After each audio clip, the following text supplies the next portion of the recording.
Hello, I'm not allowed to say welcome back because I get told off for saying You say it all the time. As you can see, the atmosphere of the van is happy this afternoon, isn't it? Bank holiday here in France. Nothing happening. We're in the middle of nowhere. We walk through the town and there's no one around. Waiting for our dog to be wormed. Yeah, exactly. Anyway, the reason we're doing this video was kind of initiated by the fact that we're waiting for our dog to be wormed, isn't it? And we wanted to sort of talk to you about the challenges we've come across whilst travelling in the UK and beyond, particularly beyond, with a dog in a motorhome. Our dog, as I'm sure those of you who've seen our video, is a Cocker Spaniel. She's a working Cocker Spaniel. She's just about to turn 7. Her name's Isla. Shall I get her? Possibly, yeah, if you can. Isla. She's on the floor. Come here. Come here. Come. Good girl. Come. Oh, ow, oh, oh, oh, oh, oh. I see how she says, Kerry says, I'll get her, then I end up with her. Yeah, well... She's exhausted because I've just been throwing the ball for her. Well, not that exhausted because she's a Cocker Spaniel. She could go all day with throwing balls. But anyway, this is Isla, as you know, and she is full of beans and she comes with us wherever we go. For the last 7 years, we've been travelling on and off in a van. Yeah. Yep. Is it 7 years? It is. If you think about it, it's 7 years. And then for the last 2, it's been almost permanently travelling with a van. And the one person who doesn't like travelling in a van is Isla. She really doesn't. So that's why we want to talk about the challenges we have. And we wouldn't be without Isla. We love her to bits. But sometimes she can be a bit frustrating in the fact that she doesn't really like travelling. Anyway, she wants to go down, which is good. She would rather be at home. She would. But she's very good at keeping us in her routine, isn't she? Yeah. So we wanted to talk about 4 specific things in this topic. One is the bureaucracy of travelling with a dog, particularly outside the UK. Second one is the physical act of travelling and the challenges we've come across with regards to Isla. The third one is the cultural differences outside the UK and what challenges that's brought us, particularly over the last couple of years we've been travelling. And finally is how we manage to travel around once we're on a site or in one place with a dog, which again, there are a number of issues that surround that, and we'd just like to explain our experience of that to see if it helps anybody who's thinking of going down this route.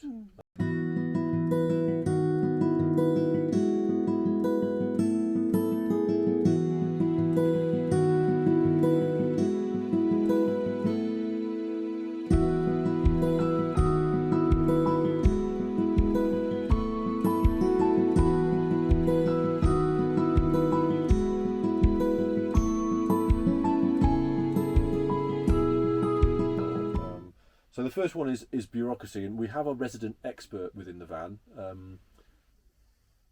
Oh, it's you! Oh, surprise, surprise! It's me for once. Kerry does all the paperwork and sorts out all the bureaucracy with regards to the dog. Things have changed significantly since Brexit. We now have to get an animal health certificate. There are 2 ways, of doing it. One is the animal health certificate, and that's the route we've gone down, and Kerry's going to explain that. And the second one is you can get a pet passport, an EU pet passport. We can't get it in the UK, but I know of lots of people who've gone to other countries, France, Spain, for example, and got a vet over there to issue a pet passport for them. There are a number of hoops you have to jump over for that. It's not entirely kosher, I don't think, but a lot of people do it. I've got no issue with that. We just haven't bothered. But you get the the passport issued by the European vet. They have to administer the inoculation for rabies and any subsequent inoculations for rabies. You can't then get a vet from the UK to do it because your passport will be invalidated, because in reality what you're saying with a passport, I think, is that you have a place of residence in Europe. We haven't gone down the route, as I say. So we're going to talk about animal health certificate. Well, Kerry is, because we know much more about that. So over to you, resident expert. Well, initially I was getting I got our animal health certificate through our vet in Kendal. They charged me £200, and that was 2 years ago. Mm-hmm. Though I did get 20% off because I was part of their pet plan, but it's still £180 at the end of the day. Yeah, and you should remember it's £180 every time you go. Yes, every time you go. So in the end, well, after paying that once, I wanted to look for something cheaper, and I did find a vets online that you can get an animal health certificate through, and they're based at Folkestone, and they're called Abbywell Veterinary Centre. So with that, you basically fill in their form, which is really well organised on their system, and you request all your information from your vets to go to them so they can fill in the form in detail,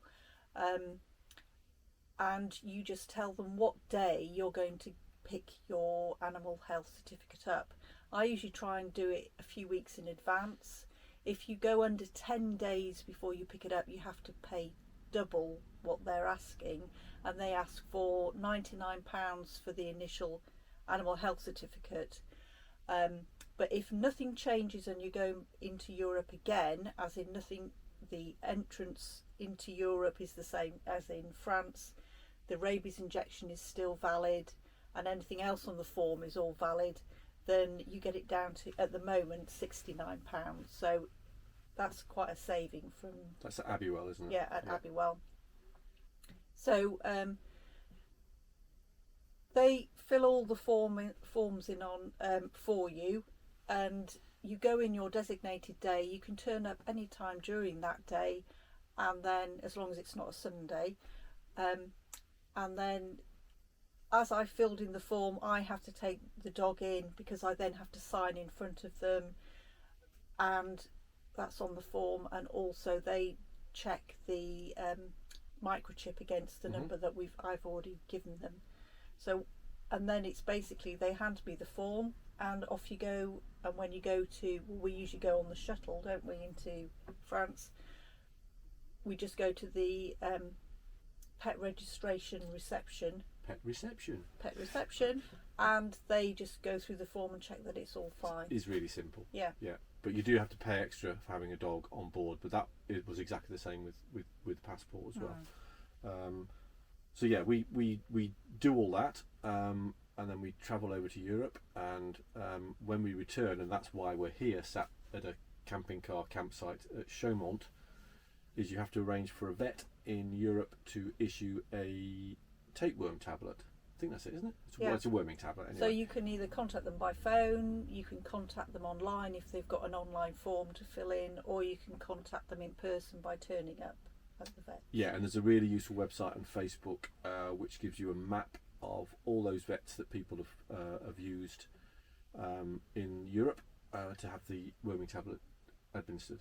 Or I just go and look online and see and just find a vet. But we've experienced the vast difference in price. Yeah. Yeah, and I think that's anywhere. No, but that's what that Facebook site is for, is to get the best value. Oh.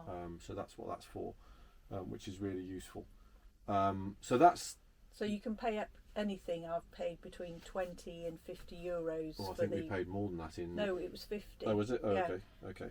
Which is an awful lot of money just to take a tablet and sign a piece of paper, but yeah, you've got to do it. So it has to be done. Here is my glamorous assistant, ably abetted by Isla, to demonstrate our travel box case, whatever it's called. Kerry, focus on what's to hand. Give me the dog. There we go. Now this is what we bought and what we use in the van. It collapses down, which is really useful. Now Kerry can't remember how to put it up. I can. Can you? So it's really simple. There's a zip at the top and a zip at the side, and you just screw the arms, not really arms are they, whatever they are, part of the structure in, and this sits between the two seats in our Sprinter van very happily. We zip that up so she can't get out, because we did try leaving that open and she just jumps out. It's fairly obvious, I suppose. And then we've got the inside here, and then Isla, in you go, Isles, go on, in you go, Go on, in. She doesn't want to. In your case. Go on, in you go. Good girl. Go on, go on. No, doesn't want to go in. Get in. Go on, in you go. Go on. Isla, in your bed. Go on, in your bed. No, she's not going to do it. No, not there. Here, come here. Let's abort that because that's not working. So you can see what it's like. It's fairly straightforward and easy to assemble, and also easy to disassemble, as Kerry's now going to demonstrate. Well, maybe not as efficiently as I was hoping. Is that the case, Kerry? Is it? Are you efficient? Oh, the dog's pulling me away. Clips together and you can walk away with it. And it's called an Anyone Wild Variety. Is that describing the box or describing you? Me. Thank you, that's all. So as Kerry expertly demonstrated with the travel box, travelling with Isla can be a bit of a challenge, can't it? Yeah, because she does get quite stressed. Yeah, she does, and doesn't enjoy the travelling element. So, and you can hear in the background complaining because we've tied her up for the moment. But anyway, we'll just have to live with that, won't we? So we put the box obviously between the seats in the van. It fits really well in the van, and you spray. What's it called? Yes. I use some Adaptil spray. Just spray it in the travel box about 15-20 minutes before we leave, and then it has time to dry out, and then pop Isla in, and the smells just seem to calm her down. It does work, yeah. I didn't know if it would work, but it does actually work. It does. Because she seems a lot calmer, She does, doesn't she? Which is great. She's a little bit a dog on the edge, isn't she? Yeah, so that is important, and what we do before we set off is we try and make it as least stressful as possible. She knows when we're packing up. She just knows, doesn't she? I know you try and pretend that you're not packing up, yeah, but she really always knows, because you can't really pack up a van without packing it up. Yeah, but we also what? Anyway, okay, but we also oh, I lost my thread completely with that nonsense you've just said. Here we go again. What was I going to say? Oh, I was going to say that we also limit the distance we travel. Do we not? Now pull yourself together. You're just a disaster when it comes to stuff like this. So we won't normally travel more than 3 hours at any one time, and we usually give it a break as well, don't we, so that she can get out and have a bit of a break from the van. Any longer than that, and I think, well, she will do it, but I just think she gets so stressed. And to be fair, we've talked about this before. We don't like travelling too far in a day anyway, so it kind of works for us. So that's how we try and minimise the stress with regards to Isla travelling. Sometimes works and sometimes doesn't. We've come to the conclusion that she just has to deal with it, haven't we? Yeah, because otherwise, if she couldn't, well, we just wouldn't be doing it, would we? Exactly. So we just accept that she is not going to be very happy, but this is part of our life and it's what we do. So we try and minimise it, but we just have to accept that she can be a bit stressed at times. I wish we had a dog that wasn't stressed, but... You probably wish you had a husband who wasn't stressed as well. Okay. Okay, the third item we wanted to talk about, or issue, is our experiences outside the UK and the cultural differences around dog ownership that we've experienced. Well, might not be the case everywhere, but certainly we've experienced. And in a general rule of thumb, or our general rule of thumb, is the further south you go, the more challenging it becomes. Yeah, because I think the dogs are not used as family pets as such. They're used more as guard dogs for their property, and they're kept behind fences and gates to roam around the outside of the property. So they're left to bark at anybody, anything, any time of day or night. They are. I think there is a bit of a difference between urban areas and rural areas. In that urban areas are more, I think, pet focused than function focused, if that makes sense. I think the dogs are more socialised in an urban area. Some areas, but we've come across some pretty awful dogs in some areas, some urban areas that we've been to. But what we've experienced, particularly in lowland areas of Italy, once you get away from the Alps, and also Spain and Portugal, and to some degree France, but not to such a degree, is lots and lots of very aggressive dogs, generally behind gates, but as you're walking down streets, it's always such a shock when this thing comes hurtling towards you, and you don't know whether it's secure. You don't know how aggressive it is, because obviously they sound extraordinarily aggressive. So it's not a very comfortable environment to be in, and whenever we see a loose dog in those areas, we are very, very nervous. Well, we just try and keep out the way, don't we, really? So for us, it's not that relaxing sometimes when you've got a dog with you. You can't relax to such a degree. I must say Isla is probably very good, because she will ignore dogs, won't she? Yeah, and if you've got a reactive dog, I guess it would be even more difficult. Yes. But it's something to bear in mind, that we've certainly experienced that in Europe. Is it's not as relaxing. And the other thing that you might just want to be aware of as well, it's not a cultural thing, but it's worth mentioning, is that certainly what we experienced in Spain, and has lived with me ever since, is the giant tick issue as well. Oh yes. Yeah, so you've just got to be mindful that when you're travelling, there are hazards that you don't come across generally in the UK, although we're very used to ticks from the Lake District.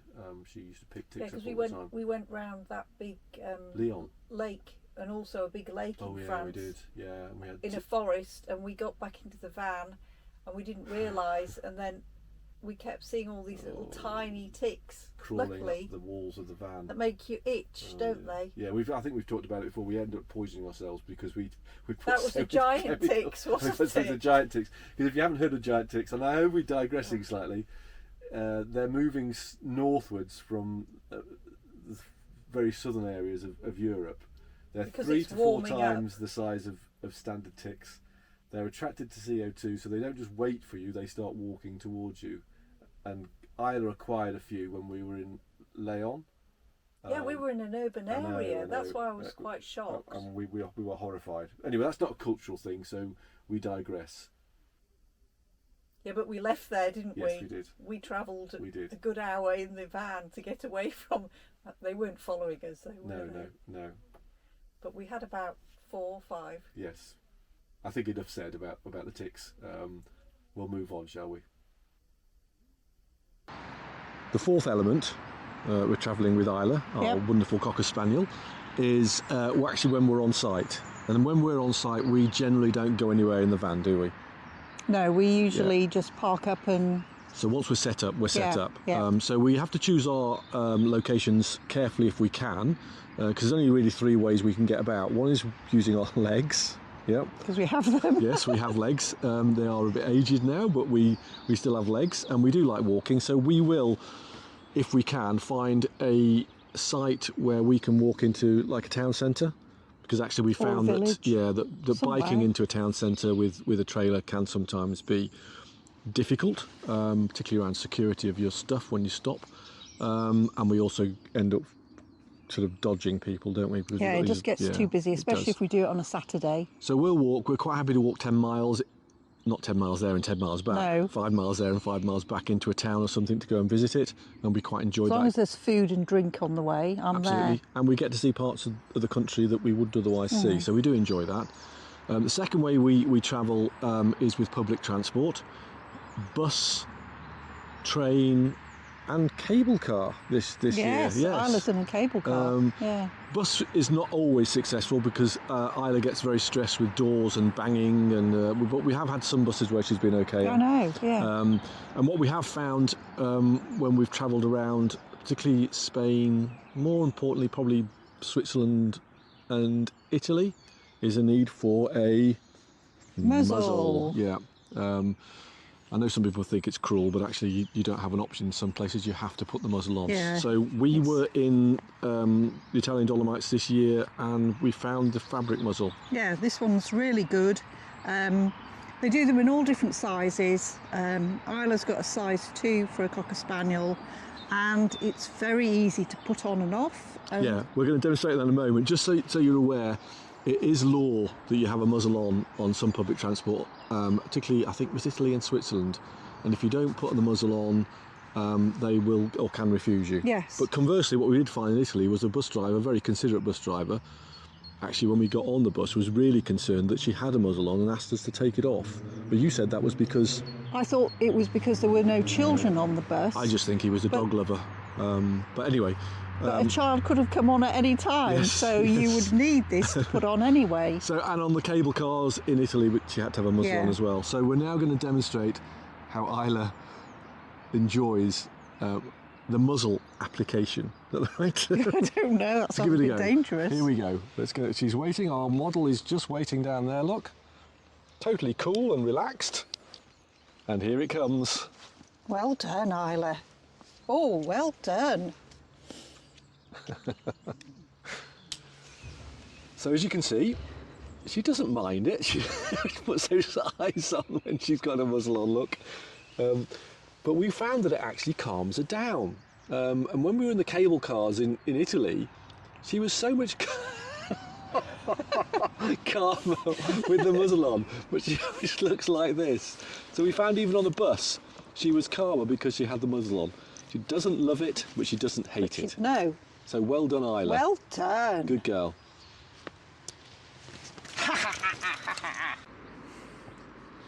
So, having demonstrated Isla's ability to wear a muzzle, we take her, as you say, on the trains and such. The only thing you need to understand about that is that in some countries you have to pay extra for the dog.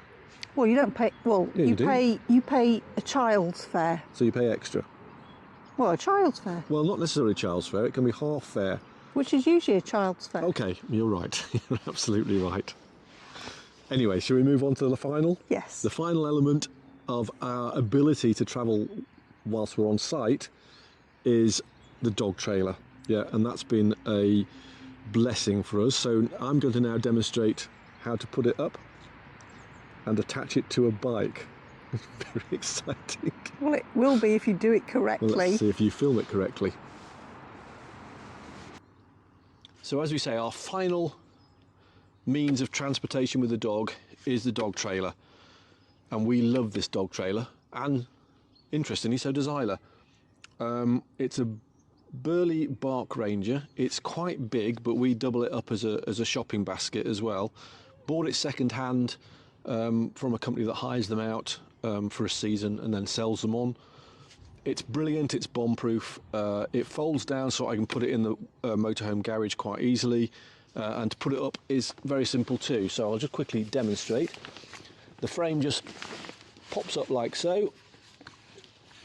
You just lock it into place so it's secure, and then you've got, that's it really, that's a nice sturdy trailer.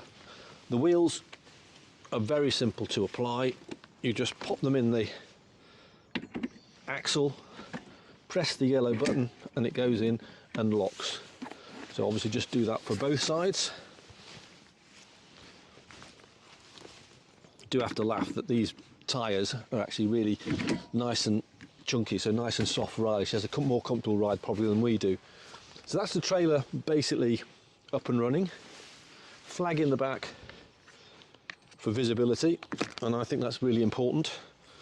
And then obviously this is the arm at the front which attaches it then to the bike. So that just quickly pops into there. There's a little mechanism there for attaching it, and also a split ring which goes into the hole, which is very simple too and very quick. He said very quick. There we go. So that's in. Then that's ready now to apply to the bike. There's a wheel on the front which, when you're obviously operating it, you bring it up like that so that wheel's not dragging on the floor. But when you're obviously stationary, it just gives it a third point to rest on.